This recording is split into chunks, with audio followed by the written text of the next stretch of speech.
Maligayang pagbabalik sa Rex Recap.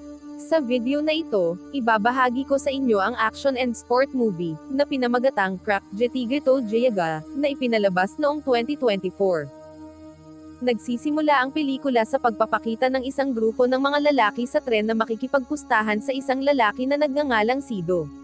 Hinamon siya ng lahat na gumawa ng isang stunt habang umaandar ang tren, at ire-record nila ang kanyang mga gagawin. Hindi likas kay Sido ang tumanggi sa mga ganitong bagay.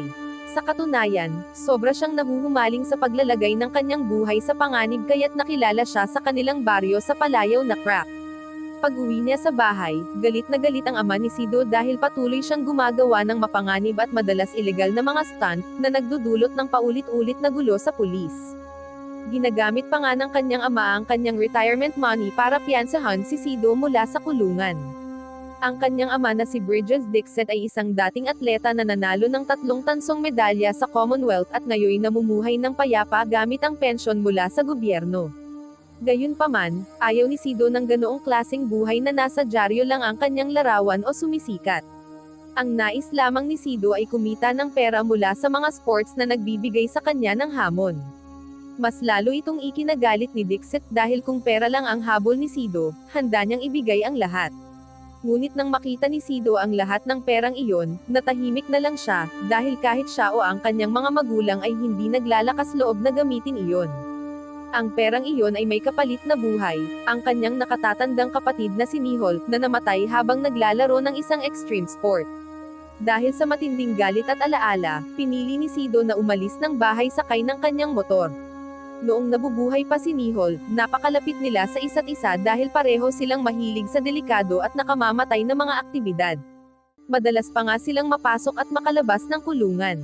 Dahil dito, hinangaan ni Sido si Nihol at nangangarap na malampasan ang kabaliwan ng kanyang kapatid balang araw. Tuwing gumagawa sila ng mapanganib na bagay, sinisigurado nilang may recording at madalas ipinapadala ang mga video sa isang website na tinatawag na Maidon, na may mga patimpalak na may malalaking premyong salapi.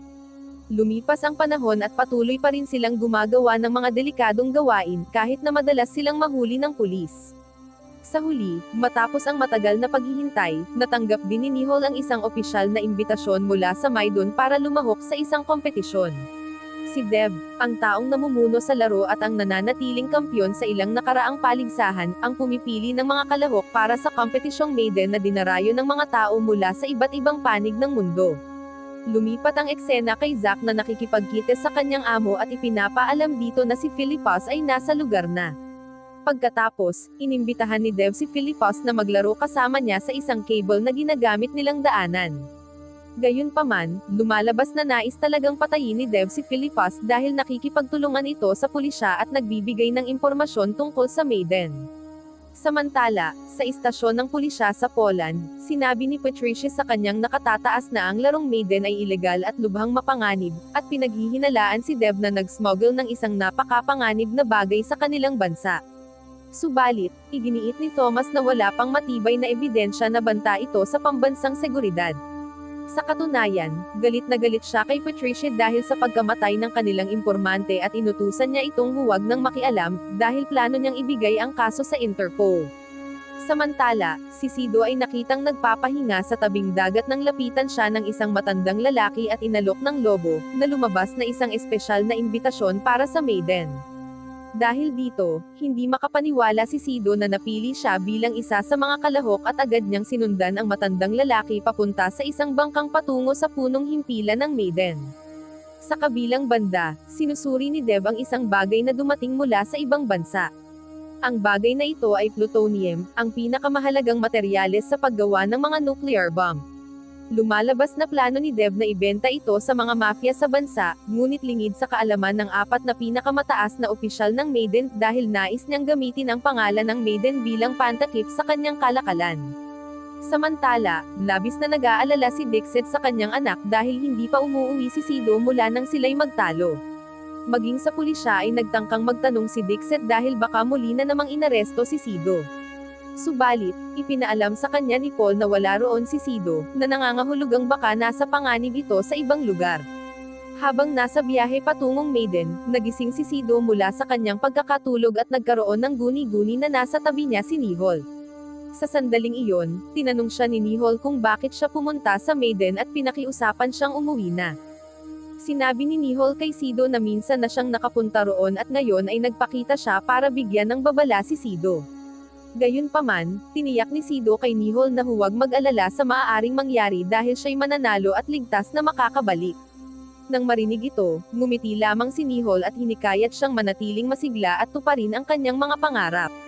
Pagkatapos ng mahabang paglalakbay, dumating si Sido at ang 31 pang manlalaro sa palasyo ni Deb kung saan sinalubong sila at ipinakilala sa Maiden. Pagkatapos nito, kinumpiska ang kanilang mga telepono at hindi na sila makakatawag kahit kanino sa labas. Hindi rin nila dapat tanggalin ang mga bracelet na ibinigay sa kanila, dahil ito'y nagsisilbing pantukoy at taga-subaybay sa bawat detalye ng mga kalahok.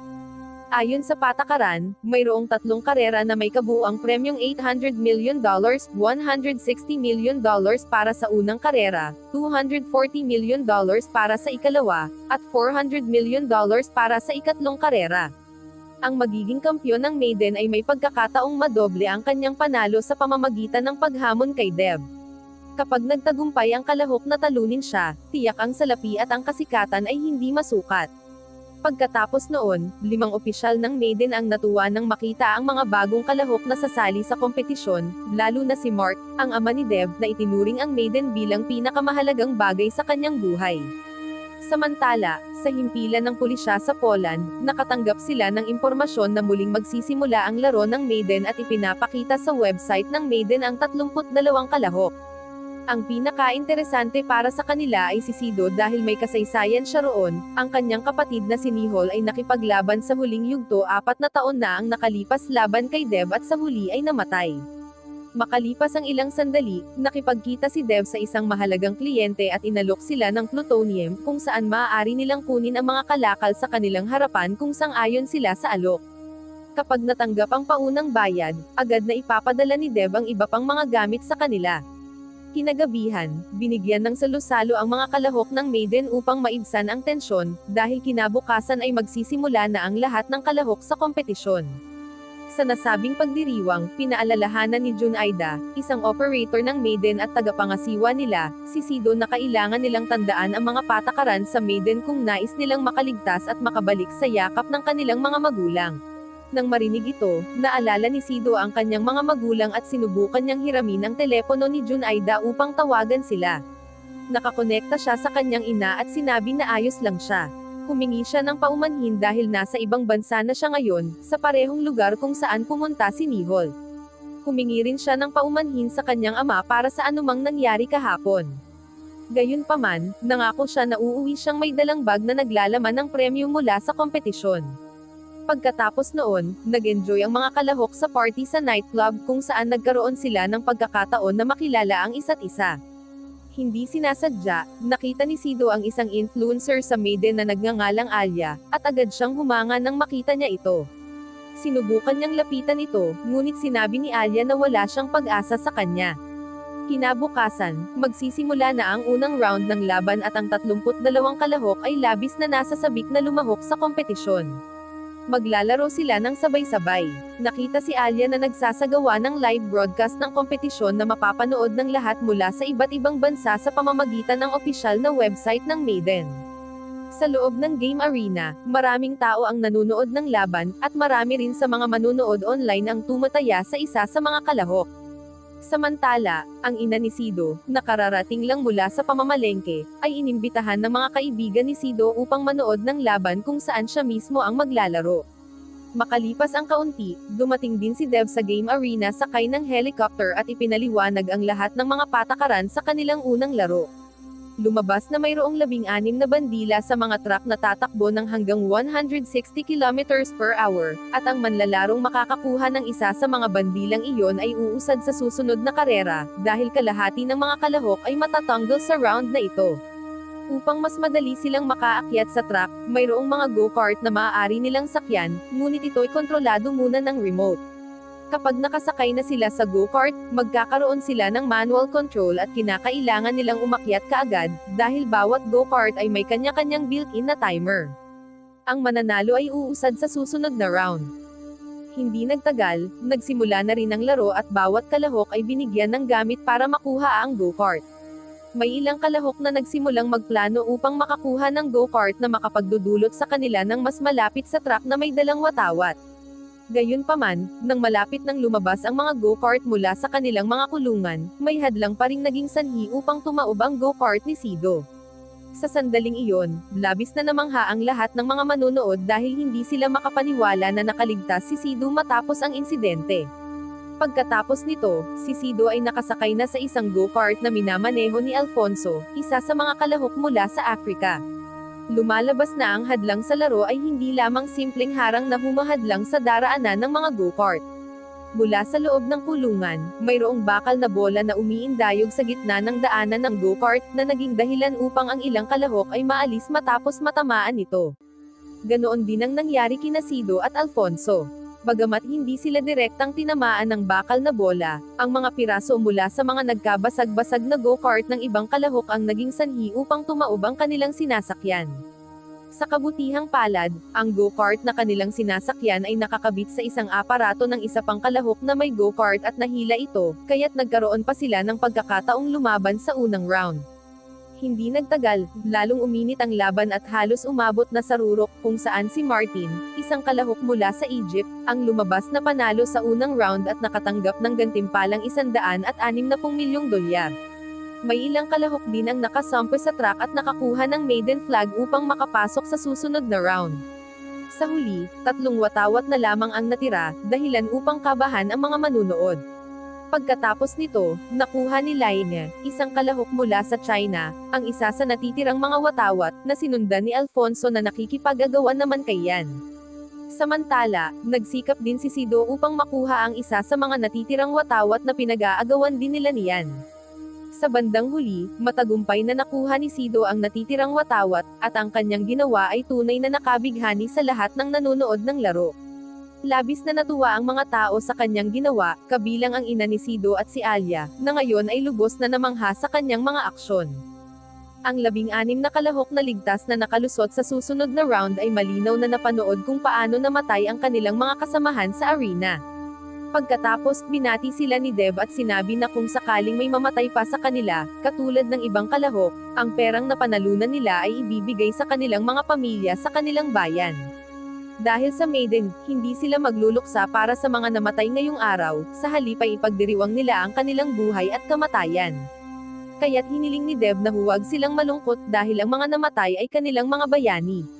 Pagkatapos noon, iminungkahi rin ni Deb na mag-enjoy sila ngayong gabi at magsaya matapos pagdaanan ang isang nakakapagod na araw para sa kanilang lahat. Nang gabing iyon sa nightclub, labis na natuwa si Alia nang makita niyang nakaligtas si Sido at nakapasok sa susunod na round. Pagkatapos ay inanyayahan niya si Sido na umalis sa maiden headquarters at magsaya ngayong gabi, kabilang ang pagpunta sa kanyang apartment upang matikman ang mga masisidhing sandali bago magsimula ang ikalawang round. Matapos ang gabing iyon kasama si Alia, nagpasya si Sido na bumalik sa headquarters ng maiden. Gayunman, si Patricia, na nasa loob ng kotse ni Sido, ay inalok siyang makipagtulungan. Ipinaliwanag niya na isa siyang inspektor at alam niyang si Sido ay isa sa mga kalahok ng maiden. Hiningi ni Patricia kay Sido na maglagay ng chip malapit kay Deb upang marinig niya ang lahat ng kanyang mga pag-uusap. Dagdag pa rito, narinig na ni Patricia na may ipinapasok na shipment si Dev sa kanilang bansa na maaaring maging banta sa Poland, at kailangan niya ang tulong ni Sido upang mahuli si Dev. Kailangang sumunod si Sido sa kanyang hiling, dahil kung tatanggi siya, ipapabilanggo siya ni Patricia habang buhay dahil sa pagpasok niya sa bansa nang walang pasaporte. Kinabukasan, habang papasok na si Sido sa headquarters ng Maiden, bigla siyang binugbog ni Zack mula sa likuran gamit ang isang bote hanggang ito ay mabasag. Galit si Zack nang makita si Sido kasama si Patricia, isang pulis na nagtatangkang hulihin si Deb. Sinubukan ni Sido na ipaliwanag ang nangyari sa kanilang pag-uusap ngunit tila walang kabuluhan, kaya't pinili niyang tumakas mula roon. Pagkatapos noon, hindi na naiwasan ang laban ni Zack at Sido hanggang sa pareho silang napunta sa silid ni Deb. Dahil nasa alanganin, sinabi ni Sido kay Deb na natunton siya ng babaeng pulis kung saan binabanggit ni Patricia ang tungkol sa smuggling sa Maiden, at iniutos niya kay Sido na maglagay ng chip malapit sa kanya. Gayunpaman, tumanggi si Sido na makipagtulungan kay Patricia dahil ang tanging layunin niya sa pagpunta sa lugar na ito ay upang maging kampyon. Nang marinig ang kanyang paliwanag, bahagyang naniwala si Dev at sinira ang chip na hawak niya. Pagkatapos ay sinabi ni Dev kay Sido na magpahinga muna sa kanyang silid. Ngunit bago siya umalis, pinulot ni Sido ang nahulog na krus na kwintas ni Zack at sinabi na hindi na siya magiging maamo sa kanya kung muli siyang hamanin sa laban.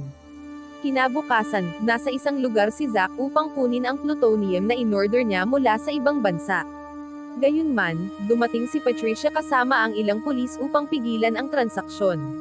Matagumpay na nahuli si Zack ni Patricia, ngunit ang paketeng naglalaman ng plutonium ay naipuslit palabas ng lugar. Makalipas ang ilang sandali, bago magsimula ang ikalawang round ng Maiden Games, nakatanggap ng balita si Dev na inaresto ng pulis si Zack. Nagpanik si Dev nang marinig ito dahil maaari nitong sirain ang lahat ng plano niya. Ganoon din ang mga executive ng Maiden, matapos marinig ang balita ng pagkaka-aresto kay Zack, pinili nilang kanselahin ang ikalawang round ng laro upang maiwasan ang pinakamasamang sitwasyon na maaaring makakasira sa imahe ng Maiden. Samantala, sinabi ni Patricia sa kanyang mga tauhan na binigyan niya si Sido ng 2 chip na inilagay niya sa kwintas ni Zack. Dahil dito, natunto nila ang lokasyon ng transaksyon. Inimbestigahan ni Patricia si Zack at hindi niya inasahan na makakakita siya ng file tungkol sa napakadelikadong kargamento na pumapasok sa bansa. Ngunit hindi nagsalita si Zack, anuman ang gawin nila sa kanya. Gayunpaman, isang bagay ang sigurado, papatayin ni Patricia si Sido, tulad ng ginawa nila sa kanyang kapatid. Makalipas ang ilang sandali, nakatanggap ng tawag si Patricia mula kay Sido, na nagsasabing nanganganib ang kanyang buhay dahil nalaman ni Dev na siya ang nagbunyag ng kinaroroonan ni Zack. Dahil sa pagkakonsensya na nadamay si Sido sa kanyang kaso, sinabi ni Patricia na pumunta siya sa GPS location na ipapadala sa kanya. Ngunit lumabas na isa itong bitag upang mailigtas ni Dev si Zack sa lugar na iyon. Hindi nagtagal, dumating si Sido sa lugar na itinuro ni Patricia, gayon din ang mga tauhan ni Dev na palihim na nagtanim ng mga bomba sa paligid. Nakita ni Patricia si Sido na kararating lang sa lugar at sinabi niyang inayos na niya ang biyahe nito pauwi ng India. Ngunit biglang nagpaputok ang mga tauhan ni Dev sa lugar kaya napilitan silang tumakbo para iligtas ang kanilang mga buhay. Matapos matagumpay na mailigtas si Zack mula sa lugar, naghanda silang umalis. Nang makita ni Patricia na sinusubukang tumakas sina Dev at Zack, pinigilan niya ang mga ito sa pamamagitan ng pagkuha ng pampasabog na dala ni Dev. Binalaan niya silang pasasabugin ang lugar at wala siyang pakialam kung mamatay man siya. Ngunit bigla siyang sinunggaban mula sa likuran ni Sido, na kinuha ang pampasabog at sinabi kay Patricia na tanging sa Maiden lamang niya ibibigay ang kanyang katapatan. Lumabas na si Dev ang nagdala sa kanya upang lumahok sa paligsahang matagal ng pinapangarap ni Sido at binigyan pa siya ng magandang pasilidad sa Maiden.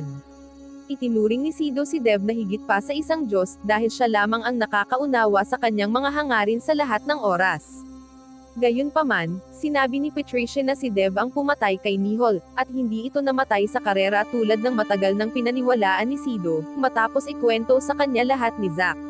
Nang marinig ito, naguluhan si Sido sa pahayag at hiningi kay Dev na ipaliwanag ang nangyari. Kung tatanggi ito, pasasabugan niya ang lugar. Hindi nagustuhan ni Dev ang pagbabanta, kaya tinatakot din niya si Sido sa pagsasabing siya mismo ang lalapit at pipindutin ang pampasabog gamit ang sarili niyang kamay. Pagkatapos, pinili ni Sido na pindutin ang pampasabog na nagdulot ng takot at pagkataranta sa mga taong naroon.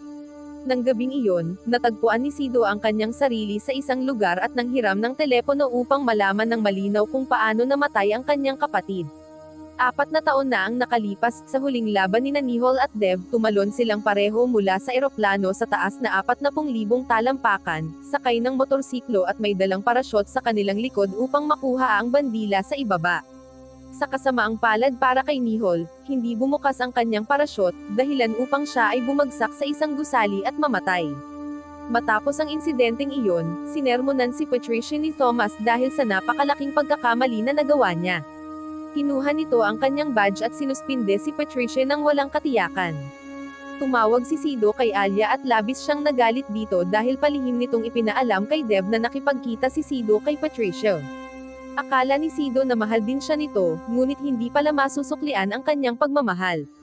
Makalipas ang ilang sandali, nasa bar si Patricia upang pakalmayan ang kanyang isipan. Doon ay nakatagpo rin niya si Sido, na labis na nababagabag sa mga nangyayari sa kanya. Pinilit ni Sido si Patricia na sabihin ang totoo tungkol sa pagkamatay ng kanyang kapatid. Kung totoo ngang namatay ang kanyang kapatid sa laro, tatanggapin iyon ni Sido ng maluwag. Ngunit hindi maipaliwanag ni Patricia dahil pakiramdam niya ay ipinagkanulo siya ni Sido, dahilan upang siya ay masuspindi sa trabaho.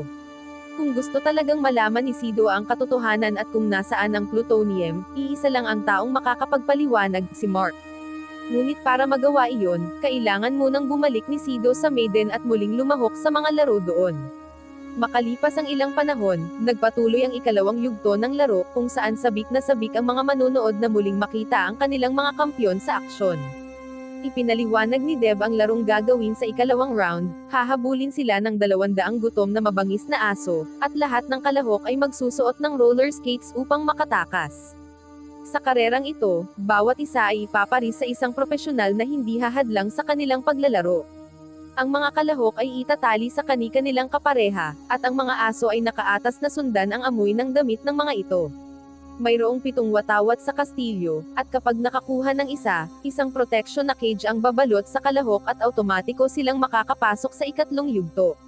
Subalit, upang manalo sa larong ito, kailangang matagpuan ang puting watawat na binabantayan ng kuryenteng maaaring pumatay sa mismong kalahok. Ang ikalawang laro ay may premyong $240 milyong, at makikinabang din ng ibang kalahok kapag natanggal si Sido. Nang marinig ito, hindi makapaniwala ang lahat, lalo na't halos kalahati ng perang nakapusta ay nakataya kay Sido, kaya't marami ang muling nag-isip bago tumaya. Biglang bumalik si Sido sa arena ng karera, na naging dahilan upang sambitin ng lahat ang kanyang pangalan. Nilapitan ni Sido si Dev at sinabi niyang naroon siya upang lumahok sa Maiden at ayaw na niyang magkaroon ng gulo. Kung namatay man ang kanyang kapatid sa isang karera, tatanggapin iyon ni Sido. Gayunpaman, kung malalaman niya na ang kanyang kapatid ay namatay dahil sa ibang dahilan, hihigantihan niya ang kamatayan ni Nihol. Subalit, hindi pinansin ni Dev ang sinabi o nais ni Sido. Hanggat ayaw niya ng kanyang presensya, ito ay magiging walang kabuluhan. Biglang gumawa ng mahalagang anunsyo si Mark na nagsasabing ang mga kagustuhan at interes ng mga tagahanga at manunood mula sa iba't ibang panig ng mundo, gayon din ng mga nagtatag ng Maiden, ay nagpasya na payagan si Sido na lumahok sa karera. Lahat ay natuwa nang marinig ito, maliban kay Dev. Kahit hindi siya tutol kung nais nilang lahat na sumali si Sido, ang problema sa larong ito ay kailangan niya ng kapareha. Tinanong ni Dev kung mayroong handang makipagtulungan sa isang traidor, at nagboluntaryo si Alia na maging kalaro ni Sido. Sa wakas ay nagsimula ang laban, at nagsipagtakbuhan ang lahat ng kalahok upang hanapin ang mga bandila. Makalipas ang ilang sandali, naging kapana-panabik ang laro nang magsimulang magmadali ang ilan upang makuha ang mga bandila habang hinahabol ng mga aso. Isa-isa, nabigo ang mga kalahok dahil mabilis gumalaw ang mga aso upang habulin sila. Pagkatapos nito, mas pinili ng ilang kalahok na kunin ang pulang bandila kaysa masaktan ng mga asong walang tigil na humahabol. Ang natitira na lamang ay ang puting bandila, ang kanilang huling tiket upang makapasok sa susunod na round at para manalo sa ikalawang laro. Sa sandaling iyon, sinabi ni Sido kay Alia na kailangan nilang tanggapin ang panganib kahit na maaari silang mamatay pareho. Sumang-ayon naman si Alia sa hiling ni Sido at umasa na muling makuha ang kanyang tiwala. Makalipas ang ilang saglit, matagumpay na nakuha ni Sido ang bandila at nanalo sa ikalawang laro. Lahat ng nakasaksi sa kanyang tagumpay ay labis na natuwa dahil ang kanilang kampyon ay sa wakas ay nanalo sa ikalawang laro. Samantala, napanood si Mark na pinagmamasdan ang video ng kaarawan ni Dev noong bata pa ito. Ilang sandali pa, lumapit si Dev sa kanyang ama kasama ang kanyang mga armadong tauhan at hinuli ang lahat ng tauhan ni Mark. Layunin ni Dev doon ang pag-usapan ng kinabukasan ng Maiden sa pamamagitan ng isang maliit na laro na kanyang inihanda. Lumalabas na ang kanilang paboritong vodka ay nasa 4 na baso, at ang isa sa mga ito ay katumbas ng kamatayan. Pagkatapos noon, nagpalitan sila ng pag-inom ng vodka at naging tapat sa kanilang mga damdamin. Sinabi ni Mark na kahit na siya ay tuluyang mamamatay sa pag-inom ng huling baso, may 4 pang ibang pinuno na magpapatuloy na mamahala sa Maiden. Gayunpaman, sinabi ni Dev sa kanyang ama na huwag mag-alala dahil inasikaso na niya ang lahat ng mga iyon at kinuha ang kanilang mga fingerprint. Ang natitira na lamang ay ang fingerprint ng kanyang ama upang lubos na makontrol ni Dev ang Maiden. Lumabas na walang lason sa bawat baso ng vodka dahil sa kabila ng lahat, si Mark ay kanyang ama at wala siyang balak na patayin ito. Pagkatapos noon, inutusan ni Dev si Zack na dalhin ang kanyang ama sa ibang lugar. Kinabukasan, nakipagkita si Dev kay Thomas upang bigyan ito ng briefcase na puno ng pera. Karaniwan, si Mark ang nagbibigay ng pera, ngunit sinabi ni Dev na ang kanyang ama ay nasa Ellis. Ipinakita rin niya kay Zack na plano niyang bumili ng isang bansa matapos magtagumpay ang transaksyon ng plutonium para sa pagpapatuloy ng Maiden. Samantala, nakipagkita si Alia kay Sido sa punong tanggapan ng Maiden at sinabi nitong si Mark ay nasa Ellis na. Lumalabas na nakuha niya ang impormasyon mula sa kanyang kaibigang nagtatrabaho bilang entertainer at nakakuha ng impormasyon mula kay Thomas. Pagkatapos noon, kapwa naghahanap sina Sido at Patricia ng impormasyon tungkol sa kung ano ang Ellis, at doon lamang nila nalaman na ito ay isang pantalan kung saan ikinulong ni Dev si Mark.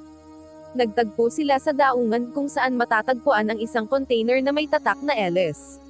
Sa loob ng container, itinago ni Dev si Mark. Matapos matagumpay na mailigtas si Mark mula roon, nagsimulang magtanong si Sido tungkol sa katotohanan sa likod ng pagkamatay ng kanyang kapatid. Ikinuwento ni Mark ang huling karera sa pagitan ni Dev at Nihol kung saan sinabotahe ni Dev ang parashoot ni Nihol. Lumalabas na alam na ni Mark ang katotohanan ito ngunit itinago niya dahil anak niya si Dev. Sa daan, may ilang tao na biglang humaharang sa kanilang landas, at kabilang sa grupo sina Zack at Thomas na noon ay nagtatrabaho para kay Dev matapos makatanggap ng utos na patayin si Mark. Gayunpaman, hindi alam ni Thomas na si Zack ay matagal nang nagtatrabaho para kay Mark, at sinakal niya si Thomas hanggang sa ito ay mamatay. Pagkatapos noon, nagbigay si Mark ng impormasyon tungkol sa lokasyon at code para sa plutonium ni Dev, ngunit sa kondisyon na huwag guluhin kailanman ang Maiden, dahil ang Maiden ay palaging tungkol sa laro.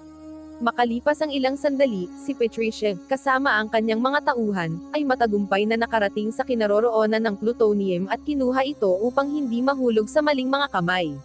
Nakatanggap din si Dev ng balita na siya ay pinagtaksilin ni Zack at ang kanyang plutonium ay nakuha ng mga pulis na nakakaalam ng lugar ng imbakan nito. Malinaw na labis itong ikinagalit ni Dev, kaya't siya ay nagwala at winasak ang lahat ng naroon. Makalipas ang ilang sandali, nagsimula ang ikatlong yugto ng laro at lahat ng mga manlalaro ay handa nang pumunta sa lugar kung saan gaganapin ang laro. Subalit, sa kanilang paglalakbay, sila ay dinala sa ibang lokasyon kung saan lahat ng kalahok ay bumaba mula sa bulletproof na sasakyan at iniwan si Sido sa loob nito. Lumabas na ang 7 kalahok ay binaril ng mga tauhan ni Dev na nag-iwan kay Sido na buhay. Pagkatapos noon, sinabi ni Dev sa lahat ng mga manunood na ang 7 kalahok ay sumuko at hindi niya alam kung bakit nila ginawa iyon. Nang marinig ito, labis na nagalit si Sido kay Dev dahil sa ginawa niya sa kanyang mga kaibigan. Gayunpaman, sinabi ni Dev na hindi iyon ang pangarap ni Sido, dahil natupad na niya ito para sa kanya upang maging kampiyon sa laro. Ngunit idinagdag ni Dev na bawat pangarap ay may kapalit, at bawat nabasag na pangarap ay may mabigat na kapalit. Subalit, ayaw ni Sido ng ganitong madaling panalo, kaya't hinamon niya ang kasalukuyang kampiyon na makipagkarera sa kanya. Ayon sa mga patakaran, ang mananalo ay maaaring hamanin ang kasalukuyang kampyon, kaya't nangako si Sido na mananalo siya sa larong ito at ipaghihiganti ang pagkamatay ng kanyang kapatid at mga kaibigan. Pagkatapos noon, ipinaliwanag ng operator ang laro na kanilang lalaruin. Magsisimula ang karera mula sa tuktok ng bundok upang kunin ang watawat sa ibabaw ng bangin. Pagkatapos ay papasok ang mga kalahok sa isang kuwebe na may 700 taon na, daraan sa kagubatan, at babalik sa lungsod.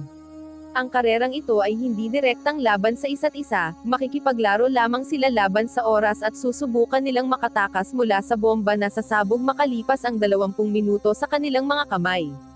Pagkatapos magsimula ang karera, ang susi upang ma-deactivate ang bomba na ito ay nasa loob ng isang kahon, na maaari lamang mabuksan kapag matagumpay nilang nailagay ang watawat doon.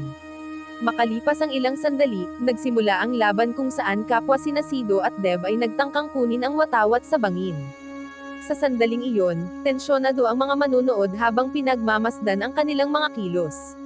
Pagkatapos, nagawa ni Dev na makuha ang bandila at mabilis na sumakay sa bisikletang inihanda para sa kanila upang pumunta sa lokasyon ng finish line sa loob ng lagusan. Nanloko si Dev sa pamamagitan ng pagsipa sa bisikleta ni Sido, dahilan upang siya ay mabuwal. Gayunpaman, mabilis na bumangon si Sido at sinubukang agawin ang bandilang dala ni Dev. Matapos nilang matagumpay na malagpasan ang kagubatan, dumating silang dalawa sa bayan, ngunit biglang may sasakyang dumaan at nabangga si Sido, dahilan upang siya ay bumagsak sa gitna ng kalsada. Pagkatapos noon, agad na bumangon si Sido at naalala ang kanyang pangako kay Mihol na mananalo siya sa larong ito. Makalipas ang ilang sandali, isang kamanghamanghang tagpo ang ipinakita ni Sido. Bago pa man niya maabot ang finish line, matagumpay niyang naagaw ang bandila mula sa likod ni Dev gamit ang isang kahangahangang pagtalon sa gilid. Sa huli, nagwagi si Sido at nakuha ang susi upang alisin ang bomba na nakatali sa kanyang kamay. Gayunpaman, hindi sapat ang kanyang tagumpay upang ipaghiganti ang pagkamatay ng kanyang kapatid, kaya mas pinili ni Sido na hamunin si Dev sa isang laban at ilabas ang lahat ng kanyang galit laban sa kanya, kahit na alam niyang may 3 minuto na lamang siya. Samantala, nabali ang buto ni Dev dahil sa malakas na pagkakahampas, at iniabot ni Sido ang susi sa kanya upang managot siya ng ayon sa batas para sa lahat ng kanyang ginawa. Ngunit pinili ni Dev na mamatay kaysa tiisin ang kahihiyan ng kanyang pagkatalo. Pagkatapos noon, nakita ang lahat na nagdiriwang sa tagumpay ni Sido sa arena, kabilang ang kanyang mga magulang na labis na natuwa na makita ang kanilang anak na buhay. Matapos ang karera, ipinahayag na ang tunay na layunin ni Sido sa pagsali sa laro ay upang mabunyag ang katotohanan sa likod ng pagkamatay ni Mihol. Wow naman! Doon nagtatapos ang pelikula mga idolo, salamat sa inyong panonood.